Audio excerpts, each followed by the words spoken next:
ವೀಕ್ಷಕರೇ, ಸಾಕಷ್ಟು ಜನ ನಮ್ಮ ಬೋರ್ವೆಲ್ ರೀಚಾರ್ಜ್ ಕೊಳವೆ ಬಾವಿಗೆ ಜಲ ಮರುಪೂರ್ಣ ಒಂದು ಪ್ರಾತ್ಯಕ್ಷತೆಯನ್ನು ನೋಡಿ ಮತ್ತು ನಾವು ಬೇರೆ ಬೇರೆ ಕಡೆಗಳಲ್ಲಿ ಕೊಳವೆ ಬಾವಿಗೆ ರೀಚಾರ್ಜ್ ಮಾಡ್ತಕ್ಕಂಥ ಕೆಲಸವನ್ನು ನೋಡಿ ಸಾಕಷ್ಟು ಜನ ಪ್ರಶ್ನೆಯನ್ನು ಪ್ರತಿದಿನ ಕರೆ ಮಾಡಿ ಪ್ರಶ್ನೆಯನ್ನು ಕೇಳ್ತಾ ಇದ್ದಾರೆ. ಸರ್, ನೀವು ಅದರಲ್ಲಿ ಇವತ್ತು ಯಾರೋ ಕರೆ ಮಾಡಿದರು, ನೀವು ಕಡಿಮೆ ಖರ್ಚಿನಲ್ಲಿ ಮನೆಯ ಮೇಲ್ಛಾವಣಿಯ ನೀರನ್ನ ರೀಚಾರ್ಜ್ ಮಾಡ್ಬೋದು ಅಂತ ಹೇಳ್ತೀರಾ. ಸಾಕಷ್ಟು ಚರ್ಚೆಗಳನ್ನು ಕೂಡ ಮಾಡಿದ್ದೀರಾ. ಆದರೆ ಆ ರೀತಿ ಮಳೆ ನೀರನ್ನ ಮನೆ ಮೇಲೆ ಬಿದ್ದಂಥ ಸೂರ್ಯನ ನೀರನ್ನ ಯಾವ ರೀತಿಯಲ್ಲಿ ರೀಚಾರ್ಜ್ ಮಾಡ್ಬೋದು, ಯಾವ ರೀತಿ ರೀಚಾರ್ಜ್ ಆಗುತ್ತೆ ಅನ್ನೋದನ್ನು ಒಂದು ನಮಗೆ ವಿಡಿಯೋ ಮೂಲಕ ತೋರಿಸಿ ಅಂತೇಳಿ ಸಾಕಷ್ಟು ಜನ ಪ್ರಶ್ನೆಯನ್ನು ಕೇಳಿದ್ದೀರಾ.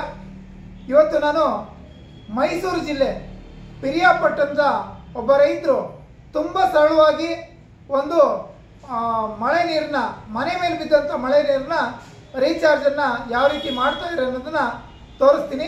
ಬನ್ನಿ, ವಿಡಿಯೋ ಮೂಲಕ ನಿಮಗೆ ಯಾವ ರೀತಿ ರೀಚಾರ್ಜ್ ಆಗುತ್ತೆ, ಯಾವ ರೀತಿ ಆ ಒಂದು ನೀರು ಅಂತರ್ಜಲವನ್ನು ಸೇರ್ತಾ ಇದೆ ಅನ್ನೋದನ್ನು ತೋರಿಸ್ತೀನಿ. ಬನ್ನಿ, ನಂತರ ನಿಮ್ಮ ಅನಿಸಿಕೆ ಅಭಿಪ್ರಾಯಗಳನ್ನು ನೀವು ಕೇಳ್ಬೋದು, ತಿಳಿಸ್ಬೋದು. ಜೊತೆಯಲ್ಲಿ ಯಾರೆಲ್ಲ ನಮ್ಮ ಚಾನಲ್ನ ಹೊಸದಾಗಿ ನೋಡ್ತಾ ಇರೋ ದಯಮಾಡಿ ನೀವು ಸಬ್ಸ್ಕ್ರೈಬ್ ಆಗೋದ್ರ ಮೂಲಕ ಮುಂದಿನ ಈ ರೀತಿ ಬೋರ್ವೆಲ್ಗೆ ಸಂಬಂಧಪಟ್ಟಂಗೆ, ಬೋರ್ವೆಲ್ ರೀಚಾರ್ಜ್ಗೆ ಸಂಬಂಧಪಟ್ಟಂಗೆ, ಕೃತಕ ಕೆರೆಗಳ ನಿರ್ಮಾಣಕ್ಕೆ ಸಂಬಂಧಪಟ್ಟಂತೆ ನೂರಾರು ವಿಡಿಯೋಗಳನ್ನು ನೋಡೋದಕ್ಕೆ ಸಹಾಯ ಆಗುತ್ತೆ. ಹಾಗಾಗಿ ದಯಮಾಡಿ ನೀವು ನಮ್ಮ ಚಾನಲ್ನ ಸಬ್ಸ್ಕ್ರೈಬ್ ಆಗಿ ಬೆಲ್ ಬಟನ್ ಒತ್ತೋದ್ರ ಮೂಲಕ ನಮ್ಮ ರೈತ ಪರ ಕಾಳಜಿಯನ್ನು ಬೆಂಬಲಿಸಬೇಕು ಅಂತೇಳಿ ತಮ್ಮಲ್ಲಿ ಕೇಳ್ಕೊಳ್ತೀನಿ. ಬನ್ನಿ, ವಿಡಿಯೋ ಮೂಲಕ ಯಾವ ರೀತಿ ರೀಚಾರ್ಜ್ ಆಗುತ್ತೆ, ಮಳೆ ನೀರು ಅಂದರೆ ಸೂರ್ಯನ ಮೇಲೆ ಬಿದ್ದಂಥ ನೀರನ್ನ ಯಾವ ರೀತಿ ತಿಳಿಯಾದ ನೀರನ್ನ ರೀಚಾರ್ಜ್ ಮಾಡ್ಬೋದು, ಯಾವ ರೀತಿ ಆಗುತ್ತೆ ಅನ್ನೋದನ್ನ ವಿಡಿಯೋ ಮೂಲಕ ತೋರಿಸ್ತೀನಿ. ಬನ್ನಿ ಸ್ನೇಹಿತರೆ.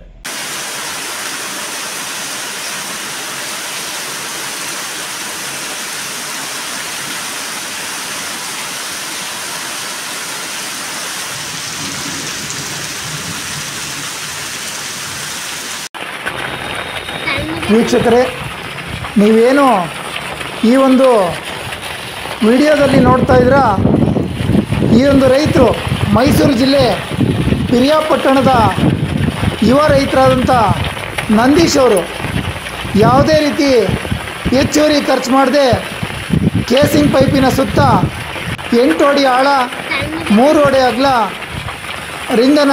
ಗುಂಡಿಯನ್ನು ತೆಗೆದು ಕೇಸಿಂಗ್ ಪೈಪಿಗೆ ರಂಧ್ರವನ್ನು ಹಾಕಿ 6 mm ರಂಧ್ರವನ್ನು ಹಾಕಿ ಮೆಸ್ಸನ್ನು ಕಟ್ಟಿ ರಿಂಗನ್ನು ಇಳಿಸಿದ್ದಾರೆ. ಅವರು ರೀಚಾರ್ಜ್ ಮಾಡ್ತಾ ಇರ್ತಕ್ಕಂಥದ್ದು ಕೇವಲ ಮನೆ ಮೇಲೆ ಬಿದ್ದಂಥ ನೀರನ್ನ ರೀಚಾರ್ಜ್ ಮಾಡ್ತಾ ಇರೋದು. ಹಾಗಾಗಿ ಮನೆ ಮೇಲಿಂದ ಬಿದ್ದಂಥ ನೀರು ತಿಳಿಯಾಗೇ ಇರುತ್ತೆ. ಸ್ವಲ್ಪ ಮಟ್ಟಿನ ಎಲೆ ಕಸ ಕಡ್ಡಿ ಏನಾದರೂ ಇದ್ದರೆ ಅದು ಹೋಗಲಿ ಅಂಥೇಳಿ ಈ ಒಂದು ಗುಂಡಿಗೆ ಒಂದು 3-4 ಅಡಿಯಷ್ಟು ದಪ್ಪ ಜಲ್ಲಿ ಮತ್ತು 20 mm ಜಲ್ಲಿಯನ್ನು ಹಾಕಿ ಅದ್ರ ಮೇಲೆ ಒಂದು ತೆಳ್ಳನೆ ಮೆಸ್ಸನ್ನು ಹಾಸಿದ್ದಾರೆ. ಆ ಮೂಲಕ ಸರಳವಾಗಿ ಯಾವ ರೀತಿ ತಿಳಿಯಾದಂಥ ನೀರನ್ನ ಬೋರ್ವೆಲ್ಲಿಗೆ ರೀಚಾರ್ಜನ್ನು ಮಾಡ್ತಿದ್ದಾರೆ. ಹಾಗಾಗಿ ರೈತರು ಈ ರೀತಿ ಹೆಚ್ಚು ಹೊಸ ವಿಧಾನದಲ್ಲಿ ರೀಚಾರ್ಜನ್ನು ಮಾಡ್ಬೋದಾಗಿದೆ. ಆದರೆ ಒಂದೊಂದು ತಿಳ್ಕೋಬೇಕು, ನಾವು ರೀಚಾರ್ಜ್ ಮಾಡ್ತಕ್ಕಂಥ ನೀರು ಈ ರೀತಿಯಲ್ಲಿ ತಿಳಿಯಾದ ನೀರನ್ನು ಮಾತ್ರ ನಾವು ರೀಚಾರ್ಜನ್ನು ಮಾಡಬೇಕಾಗ್ತದೆ. ರೈತರು ವೀಕ್ಷಕರೇ, ನೀವು ಗಮನಿಸಿ, ಇಲ್ಲಿ ಎಲ್ಲೂ ಕೂಡ ನೀರು ತೊಟ್ಟಿಯನ್ನು ತುಂಬಿ ಅಂದರೆ ರಿಂಗಿನ ತೊಟ್ಟಿಯನ್ನು ತುಂಬಿ ಹೊರಗೆ ಹೋಗ್ತಾ ಇಲ್ಲ. ಅಂದರೆ ತುಂಬ ಚೆನ್ನಾಗಿ ಈ ಒಂದು ಬೋರ್ವೆಲ್ಲು ರೀಚಾರ್ಜ್ ಆಗ್ತಾ ಇದೆ. ಅಂತರ್ಜಲಕ್ಕೆ ತಿಳಿಯಾದಂಥ ನೀರು ಸೇರ್ತಾ ಇರೋದನ್ನು ನೀವೆಲ್ಲರೂ ಕೂಡ ಗಮನಿಸ್ಬೋದು. ಈ ಒಂದು ರೀಚಾರ್ಜ್ನಲ್ಲಿ ರೈತರು ಹೆಚ್ಚು ಖರ್ಚನ್ನು ಮಾಡಿಲ್ಲ.